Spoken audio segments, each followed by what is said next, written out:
సమ్మెట ఉమాదేవి స్వరపరిచిన 100 కథల వరహాలు. నేటి కథ ఏనుగుల రాజ్యంలో. రచన పలమనేరు బాలాజీ.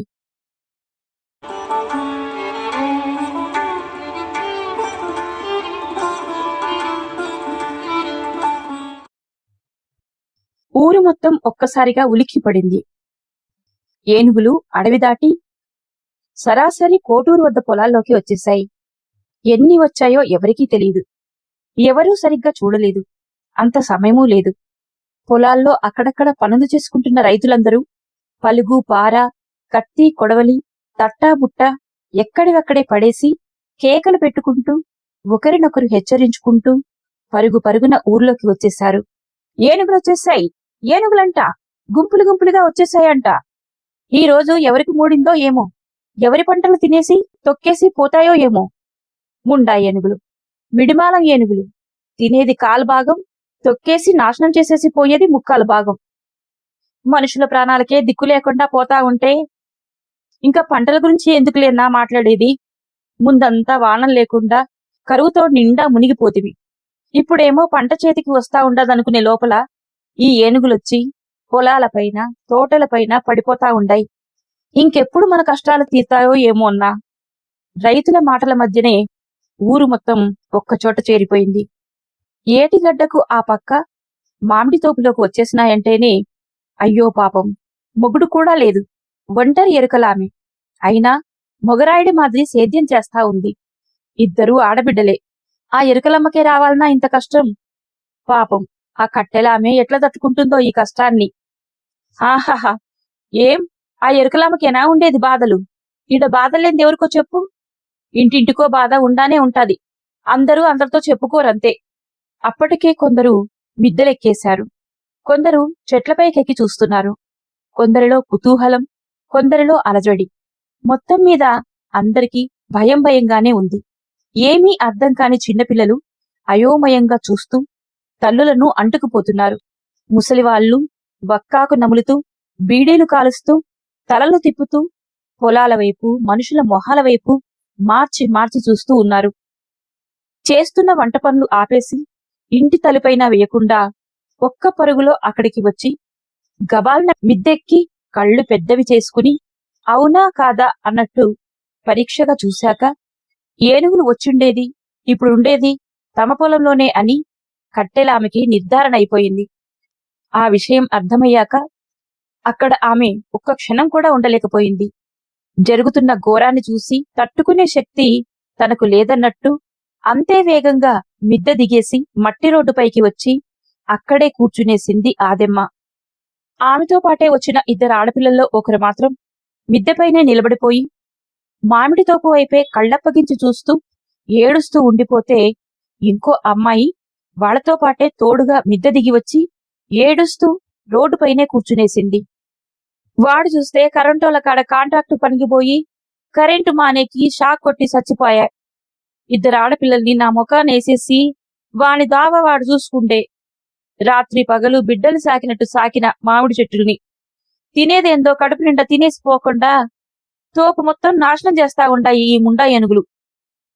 అక్కడ గుంపు చేరిన వాళ్లు ఒకవైపు ఆమె ఏడుపు వింటూనే మరోవైపు ఏనుగుల కదలికలు చూస్తూనే మాట్లాడుకుంటూ ఉన్నారు. ఆ అమ్మ ఒంటరి ఆడదని, మొగుడు కరెంటు మానికి చచ్చిపోయినాడని, ఇద్దరు ఆడబిడ్డలకు ఇంకా పెళ్లి దేవరా చెయ్యాల్సిందని ఆ ఏనుగులకేమైనా తెలుస్తాదా?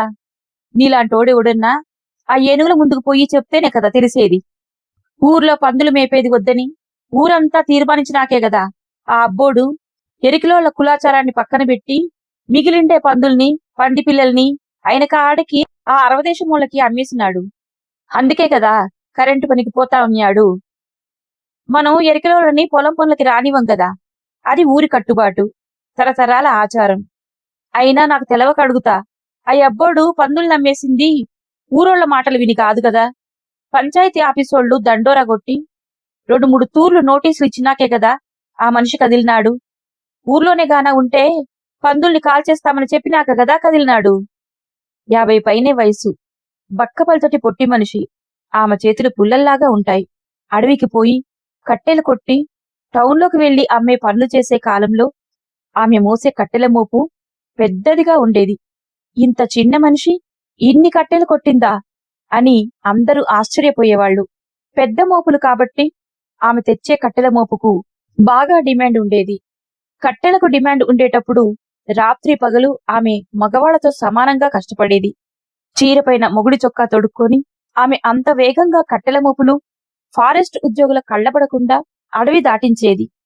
చూసి ఎలక పిల్ల మాదిరి ఉంది ఈ ఎరకల పిల్ల చూసేదానికి, అయినా ఎంత గట్టిది అనేవాళ్లు ఊర్లో జనం. ఆంక్షలు ఎక్కువై ఫారెస్ట్ వాళ్లు కేసులు పెట్టడం, కొంతమంది కేసుల్లో ఇరుక్కొని ఫారెస్ట్ ఆఫీసుల చుట్టూ కోర్టుల చుట్టూ తిరిగి తిరిగి సంపాదించింది అంతా వడ్డీతో సహా ఖర్చు పెట్టుకుంది చూసిన తర్వాత గ్యాస్ సిలిండర్లు వచ్చేశాక ఫారెస్ట్ వాళ్ల హెచ్చరికలు కేసుల భయంతో అడవిలోకి పోవడం తగ్గిపోయింది. చూడడానికి ఎండుకట్టెలా ఉన్నా ఆ కాలంలో కట్టెల మోపులు మోసి బ్రతికింది కాబట్టి ఆమెకు కట్టెలామె అనే పేరు వచ్చేసింది. చాలా ధైర్యం గల మనిషిగా ఆమె అందరికీ తెలుసు. ఆమెకి అడవి అన్నా, అడవి జంతువులన్నా, చీకటన్నా, ఫారెస్ట్ అధికారులన్నా భయమే లేదు.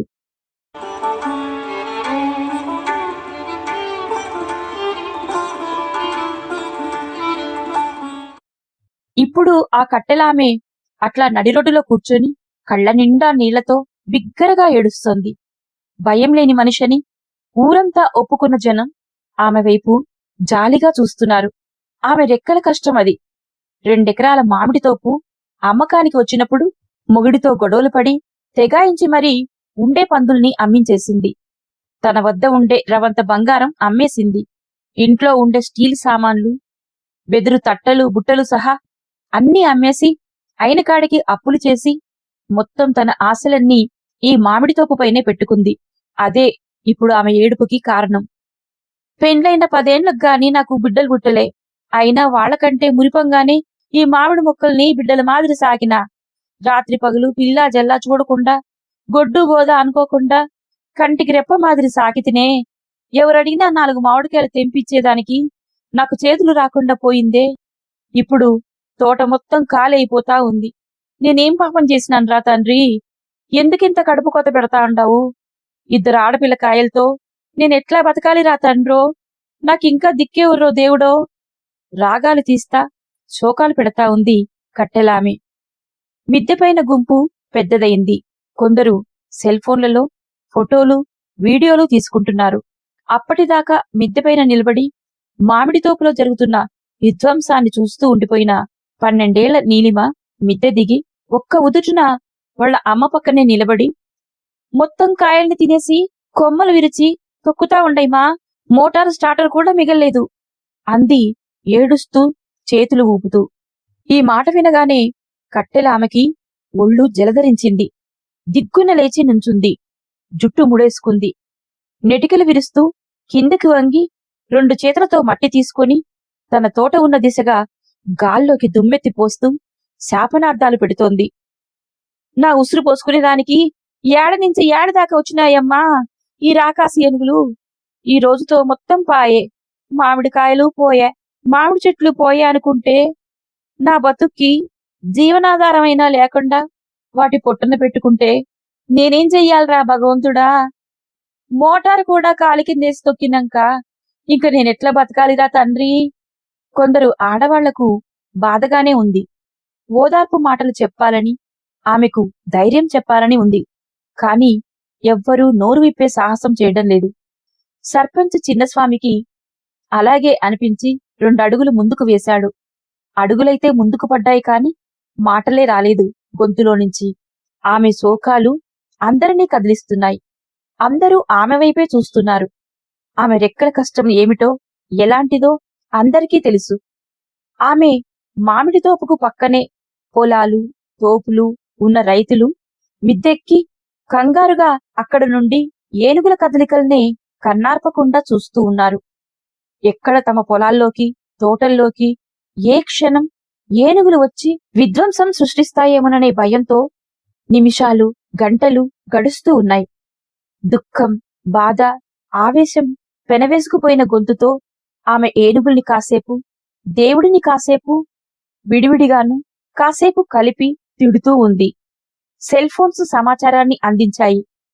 పోలీసులు రాలేదు, ఫారెస్ట్ వాళ్ళు రాలేదు. కానీ తక్షణమే వచ్చిన వాళ్ళు ఏనుగుల జాడలు అన్వేషించే ట్రాకర్స్ మాత్రమే.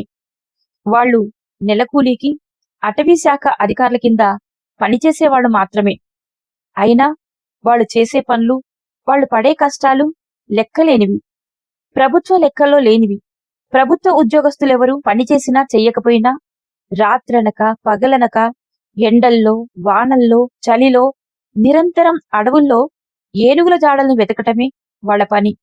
ఊర్లోకి రానివ్వకుండా, పొలాలపైకి రాకుండా ఏనుగుల్ని అడవి లోపలికి తరలించడమే వాళ్ల పని. ఏలుమలై అన్నా, అదో అడసూడు, ఆ గుండుకు ఎడం పక్క కనిపిస్తా ఉండదు చూడు, ఆ ఘాటి ఏనుగు వచ్చేసి ఉండాది. జనాల్ని చూస్తే చాలు దానికి తిక్కరేగుతుంది. దాన్నింక ఆపేదానికి ఎవరి వల్ల కాదు నోవు. జనాలకి ముందుగానే చెప్పేయల్లా. ఎవరైనా మొండిగా ముందుకో వెనక్కో పోయినారంటే మాత్రం వాళ్ల ప్రాణాలకు మన గ్యారెంటీ కాదు. బైనాక్యులర్స్ తో పరీక్షగా చూస్తూ ఎడమ చేతి చూపుడు వేలుతో అటువైపు చూపిస్తూ మాట్లాడుతున్నాడు మొగిలప్ప. అతడి చూపుడు వేలునే చూస్తూ అతడు చూపించిన వైపే తలలు తిప్పి చూశారు అందరూ. మొగిలప్ప వద్ద నుండి బైనాక్యులర్స్ తీసుకొని తాను కూడా దృష్టి సారించాడు. మామిడి తోపులో పెద్ద బండరాయి కింద ఉన్న పాము పుట్ట పక్కనే తొండం పైకెత్తి గాల్లో ఆడిస్తూ ఉంది ఒక పెద్ద ఏనుగు. దూకుడుగా ఉంది. దాని వాలకం భయపెడుతోంది. ముందుకు వెనక్కు ఊగుతూ ఉంది. దానికి దూరంగా ఏనుగులు ఉండుండి శబ్దాలు చేస్తూ ఆ మామిడి తోటలో ఆడుకుంటున్నాయి. కాసేపటి తర్వాత జీపు శబ్దం వినపడగానే గబాల్న వంగి ఆత్రంగా కిందికి చూశారు అందరూ. హారన్ శబ్దం వింటూనే అది ఫారెస్ట్ డిపార్ట్మెంట్ వాళ్ల జీపే అని కనిపెట్టేసి క్షణం ఆలస్యం కాకుండా కిందికి దిగేశారు ట్రాకర్స్ మొగిలప్ప, ఏలుమలై ఇద్దరు. మొదట ఆ రోడ్డుపైన దుమ్ము కనిపించింది. ఆ దుమ్ములో వచ్చిన వాళ్ళెవరో మిద్దెపై నుండి కనిపించలేదు. కాని అక్కడి నుండే సెల్యూట్ కొడుతూ వేగంగా కిందికి దిగేశారు ఇద్దరు.